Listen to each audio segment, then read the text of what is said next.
దరఖాస్తు పెడతా. అమ్మో గుద్దేలుగు కుక్క కుక్క అదం వచ్చింది, ఏమవుతుందో ఏమో పని. తమ్మి సత్తి ఏటో ఆగం ఉరుకుతున్నావు, ఏడుకోతున్నావు? అక్క నేను పోషారం సార్కు దరఖాస్తు పెట్టుకొచ్చుకున్నామని పోతున్నా. పోషారం సార్కి ఏం దరఖాస్తు పెడతావు తమ్మి? అక్క ఇప్పుడు కాలం అయిపోయినాక కానాలు పడుతున్నాయి కదా అక్క. ఖరీఫ్ సీజన్ ఆఖరణ పడ్డాయి తమ్మి, అసలైన టైంలో వాళ్ళే. మళ్ళీ ఇప్పటిసారి తొలాయి ఇట్లనే ఇత్తనాలు పెట్టుకున్నాడు బంద్ చేసుకోవాలి, చెడ్డఫా దానాలకే ఇత్తనాలు పెట్టుకోవాలంట రూల్ పెట్టమంట అని పోషారం సార్కు దరఖాస్తు పెట్టుకొచ్చుకుంటా. నీ పని చల్లగుండా, మన తాతల ముత్తాతల కాడ నుంచి గదే పద్ధతి నడుస్తున్నది.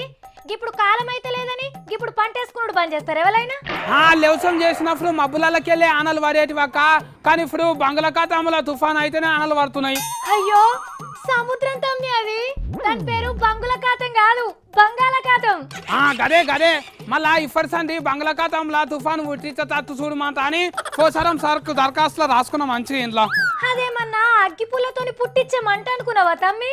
తుఫాన్లు దానికి సార్ ఏం చేస్తాడు? అరే మళ్ళీ గట్లనే అంటది, బంగాళాఖాతంలో తుఫాను పుట్టినప్పుడే ఒడవన ఆన పడుతున్నది. మళ్ళీ ఆనల కోసానికి వాతావరణ ఆఫీసర్లను టీవీలలో వచ్చే వార్తలను నమ్ముకోవద్దు, బంగాళాఖాతాన్ని నమ్ముకోవాలంట అని నేను పోసారం సార్కు చెప్పొస్తా. అరే తుఫాన్లను ముట్టించుడు సార్తోని కాదు, కానీ మేఘమదనం అని మొన్న చెప్పిన కదా, గదైతే అవుతుంది. బిత్తి దాకా ఉన్నమేంటి దాకా మబ్బులను జీలికితే ఆన పడతారు, సముద్రం జీలికితే మంచిగా ఆన పడుతుంది. అయినా మబ్బులకే నీళ్ళు ఏడికెళ్ళి పోతాయి, సముద్రంలోకి వెళ్ళే కదా నమ్మ. అందుకని బంగాళాఖాతాన్ని మదనం చేయమంటావా? పంటలను ఎండిపోయి రైతులు చచ్చిపోయినాక అయ్యో పాపం అనురు కన్నా బంగాళాఖాతం జీలికి ఆన వడిపించున్నాయి ఎంగారా. అబ్బా నీ తెలివితేటలకు హద్దు గీతలేముండయా తమ్మి?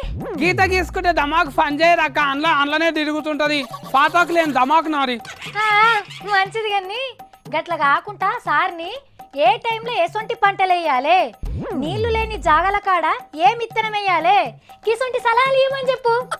గీ సలాలని మన తాతల కాలం సండే మూలకున్నాయి గాని ఇప్పుడు పోషారం సార్కు చెప్తున్నా అనుకో, బంగాళాఖాతంలో తుఫాను పుట్టిస్తాడు, మళ్ళీ చెడగొట్టే ఆనలు కనిపెట్టే మిషన్ ఇంటింటికి కొట్టిస్తాడు, మొత్తం సచ్చగా పంటలు పండిపిస్తాడు.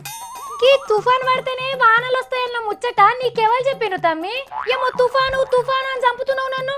వ్యవసాయం చదువు చెప్పి పెద్ద సారే చెప్పిండు, ఆయన దానికి పోయి దరఖాస్తు రాసిస్తున్నా నేను. ఏం చెప్పిండు ఆయన నీకు?